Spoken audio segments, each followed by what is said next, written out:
Round one, fight.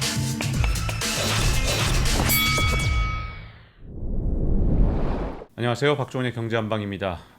끊임없이 계속되는 게 지금 세계 경제 위기설, 그리고 또 뭐 신흥국 위기설, 심지어 뭐 영국 같은 나라조차도 흔들리고 있다고 하니까요. 과연 앞으로 세계 경제를 어떻게 봐야 될지 다가올 미래 부의 흐름의 저자이신 곽수종 박사님을 모셨습니다. 안녕하세요. 네, 안녕하십니까.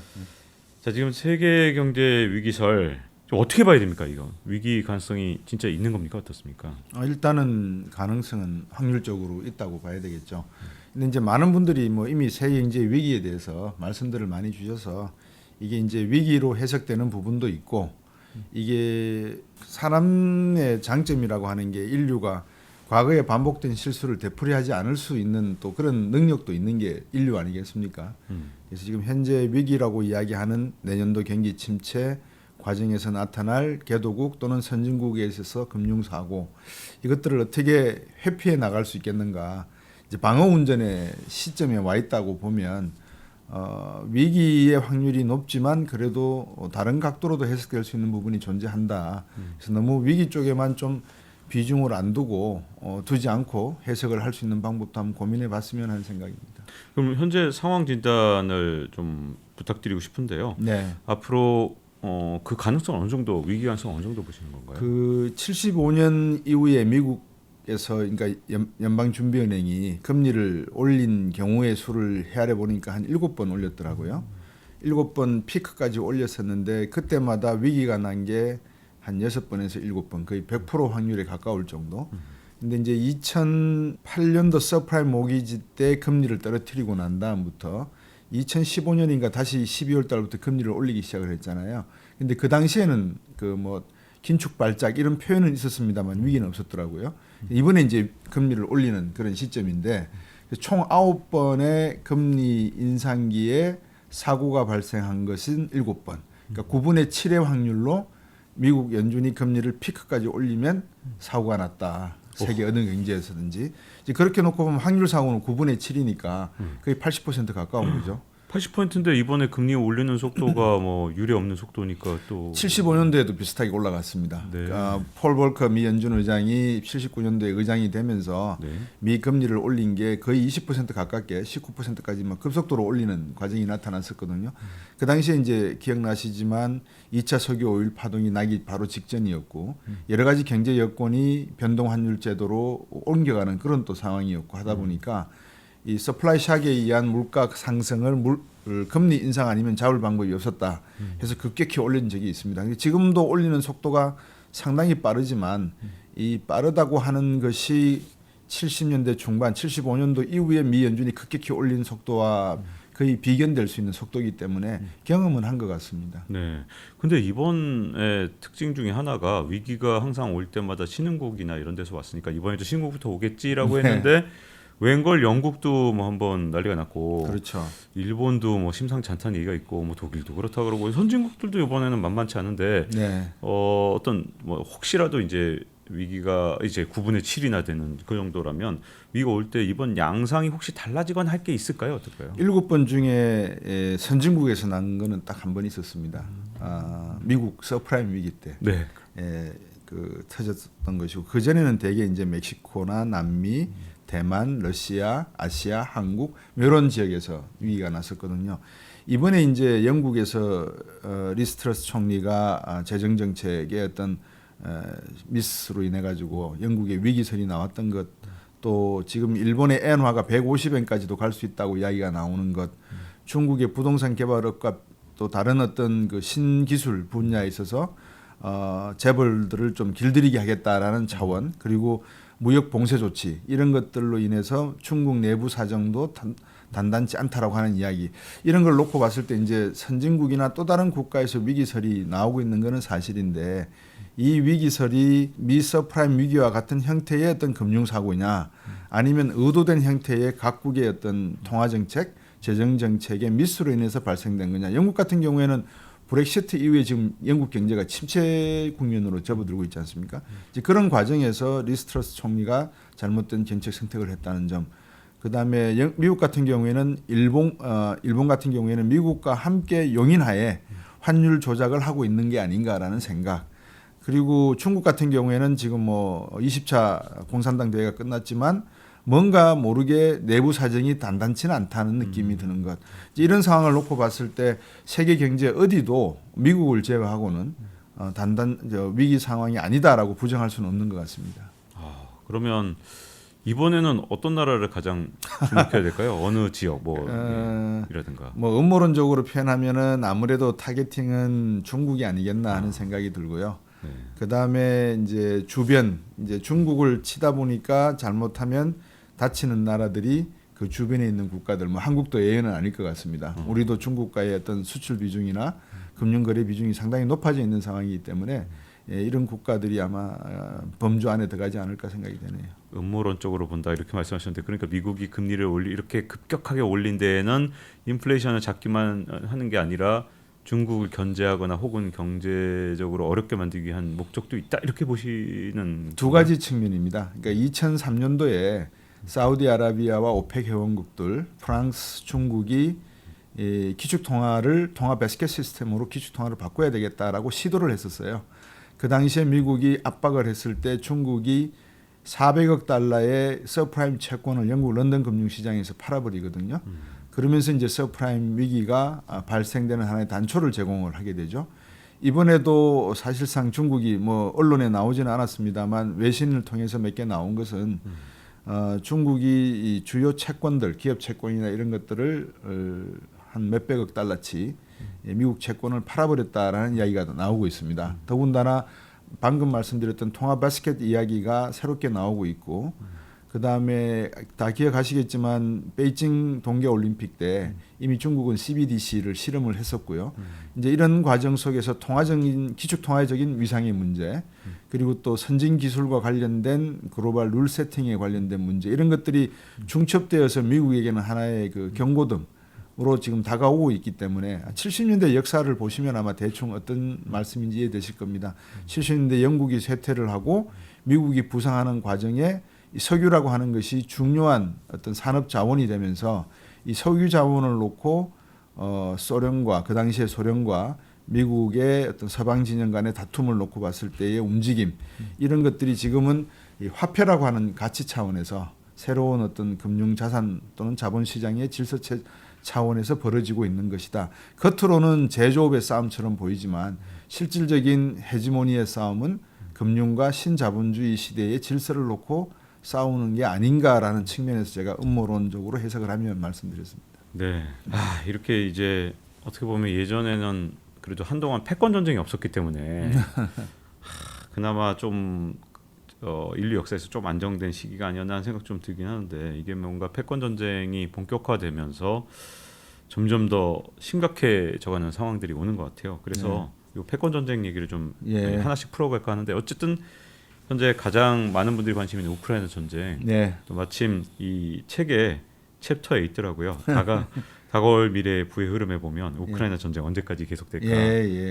언제까지 계속되는 겁니까 이게? 그 우크라이나라고 하는 그 국가의 역사를 보면 뭐 멀리 내려가지 않고 2차 세계 대전 정도만 봐도 러시아가 알래스카를 매도하게 된 배경, 뭐 이런 모든 내용에 우크라이나가 상당히 중요한 위치를 차지하고 있습니다. 우크라이나는 서유럽 국가들이 구소련과의 대결할 당시에도 중요한 하나의 곡창지대였고 밀 생산 지역이었고 스텝 기후 지역, 러시아가 가지고 있었던 스텝 기후 지역에서 곡물이 생산되는 것 중에 한 80~90%가 우크라이나에서 가져오는 내용이었기 때문에 상당히 중요한 지역이었죠. 지금 우크라이나 전쟁을 놓고 이게 어디까지 갈 것이냐 제가 이제 흔히 자주 말씀을 드리는데 1951년도 우리 한국 전쟁 때 우리에게 휴전을 제안했던 국가가 소련이었습니다. 그러니까 제가 이번에도 아마 러시아가 휴전 제안을 하든지 어떤 종전 제안을 할 것이다라고 생각을 하고 있는데 그 가능성으로 러시아 국방부 장관이 미 국무장관과의 회담을 하거나 아니면 주변에 어떤 정리가 나타나면 이거는 종전으로 가거나 휴전으로 갈 가능성이 크다. 두 번째는 만약에 간다 그러면 어떤 형태가 되겠느냐. 그거는 한국 전쟁과 비슷한 형태의 휴전이 되지 않겠느냐. 그러니까 러시아가 점령하고 있는 지역은 러시아 영으로 인정을 하고 지금 상태에서 종전하는 휴전하는 그런 모습이 되지 않겠느냐 하는 생각이고요.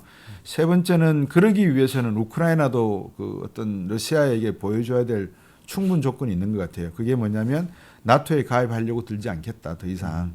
그러니까 러시아가 침공의 명분을 삼고 있는 자신을 둘러싸고 중국을 포위하듯이 러시아를 포위하려고 하는 유럽 국가들의 나토 전략, 경제 전략에 있어서의 위협은 되지 마라라고 하는 내용인데 그거를 젤렌스키 대통령이 바이든 대통령과 함께 뚝 합의를 하고 그냥 간 다음에 이 사태가 난 거거든요. 그래서 그 문제를 풀어내야 될 것 같습니다.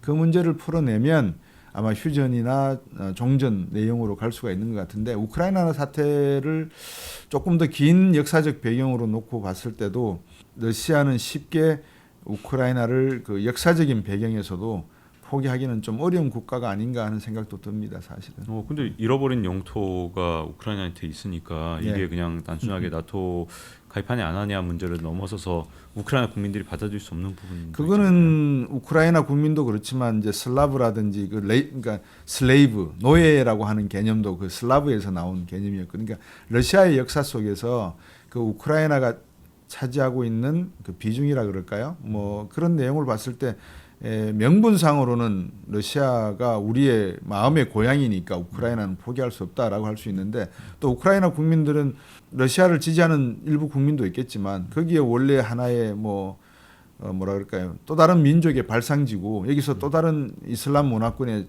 그 중심지였기 때문에 예전부터 흑해와 그 카리브 해안안에 있어서 우리는 우리의 그 이권을 포기할 수 없다. 자주권을 포기할 수 없다는 측면에서 맞닥뜨리고 있지 않는가 그렇게 보여집니다. 네, 자 이제 우크라이나 전쟁을 시작해서 미중 패권 전쟁까지 좀 계속 가볼까 하는데 네. 패권 전쟁 그러면 양상은 앞으로 어떻게 될 거로 보십니까? 그 패권 전쟁의 과거의 최근의 역사가 뭐였냐면 1960년대 초반에 구소련과 미국 간의 쿠바 봉쇄령이 하나 있었지 않습니까? 그러니까 냉전 체제였죠. 그 냉전 체제에 대해서 가장 먼저 눈치를 채고 이거 경계해야 된다라고 했던 사람이 처칠입니다. 윈스턴 처칠. 윈스턴 처칠이 미주리주의 풀턴에 가서 연설을 하면서 2차 세계대전 이후에 야 이거 러시아가 보통 내기가 아닌 것 같아. 앞으로 우리가 새로운 패러다임, 헤지모니를 만드는 데 있어서 러시아의 움직임을 잘 봐야 될 거. 왜냐하면 러시아가 연합군으로 참전을 했지만 그 참전의 이득을 가져갈 때에 보면 우크라이나도 가져가고 아제르바이잔도 가져가고 하여튼 그 남부 유럽 지역에 남동부 유럽 지역에 많은 곡창지대를 러시아가 구소련이 가져가는 것을 보고 그런 얘기를 했거든요. 근데 지금 패권이 1991년도 러시아가 구소련이 붕괴되면서 이제 패권은 없었다라고 생각하는데 그 사이에 중국이라고 하는 국가가 스멀스멀 올라왔지 않습니까? 그래서 2008년 북경 올림픽을 했는데 미국은 서프라임 위기를 겪었고 그 다음에 또 4년이 지나서 또 한 8년이 지나서 베이징 올림픽을 하고 그러니까 달나라라고 표현했지만 달에 우주선을 보내고 미국과 맞먹는 그런 어떤 신기술들을 서방 국가 연구진의 그 프로젝트로 지원을 하면서 개발을 하고 있고 이런 것들은 미국의 불편한 심기를 건드리기에 충분하다고 저는 보여지거든요.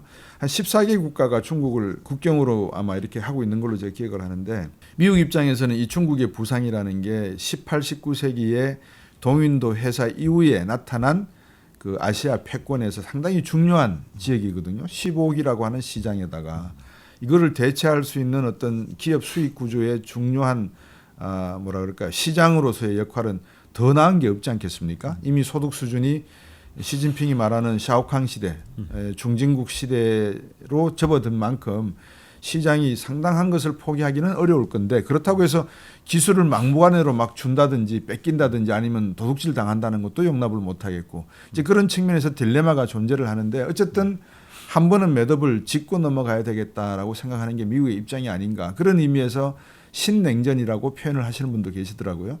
그럼 이게 냉전이라고 하는 표현은 저는 뭐 그렇게 동의를 하지 않는데 양 국가가 어떤 경쟁적 경쟁을 할 수만 있다면 상당히 인류 문명 발전에 도움이 될 가능성이 있다. 왜 중국은 인류 문명의 발상지였고 미국이라고 하는 역사가 대부분은 역사학자분들이 뭐 250년밖에 안 된 신생국이라고 하지만 그 뿌리는 서유럽에 있기 때문에 유럽에 있기 때문에 수천 년의 어떤 문명의 역사를 또 가지고 있거든요. 그래서 두 개의 문명 국가가 새로운 어떤 인류 문명에 협력을 한다 그러면 인류 문명은 상당히 진보적인 진전을 하겠지만 그렇지 않고 내가 잘났다, 네가 잘났다라고 하는 그런 경쟁, 불편한 경쟁의 시대로 간다면 서로가 불편해지겠죠. 눈치 봐야 되는 국가들도 많아지고. 매듭을 져야겠다 이렇게 미국이 생각했다 이 네. 부분에서 사실 이 실제로 물리적인 전쟁을 하면 전쟁으로 위기가 오는 거고 네. 경제적으로 전쟁을 하면 경제 위기가 올 수도 있는 건가요? 어떻게 되는 건가요? 그거는 어떻게 보면 이제 두 가지인 것 같아요. 하나는 의도적인 위기와 의도하지 않았던 위기 두 가지로 나눌 수가 있을 것 같습니다. 근데 우리 박종훈 박사도 뭐 공부를 많이 하셨지만 우리가 인류에서 어떤 역사적 사건들을 이렇게 놓고 보면 의도된 것도 중요하지만 의도하지 않았던 사건이 마치 의도된 것처럼 그래서 이제 우리가 음모론이라는 표현을 또 쓰지 않습니까? 이제 그렇다 보니까 미국이 중국을 견제하는 거는 그건 하나의 국가의 이해관계 측면에서 저는 당연하다고 보여집니다. 아마 냉전 체제 때 러시아와 미국 간의 그런 그 첩보 전쟁 또는 권력 다툼 이런 거는 뭐 유럽 지역에서 너무나 광범위하게 벌어졌고 남미 국가 안에서도 파라과이, 우루과이를 비롯해서 뭐 KGB와 CIA가 엄청나게 부딪히면서 노력을 했지 않습니까? 이제 그런 측면에서 놓고 보면 의도된 점이 어떻게 보면 의도되지 않은 결과를 가져올 수 있는 게 이게 패권 전쟁이 아닌가.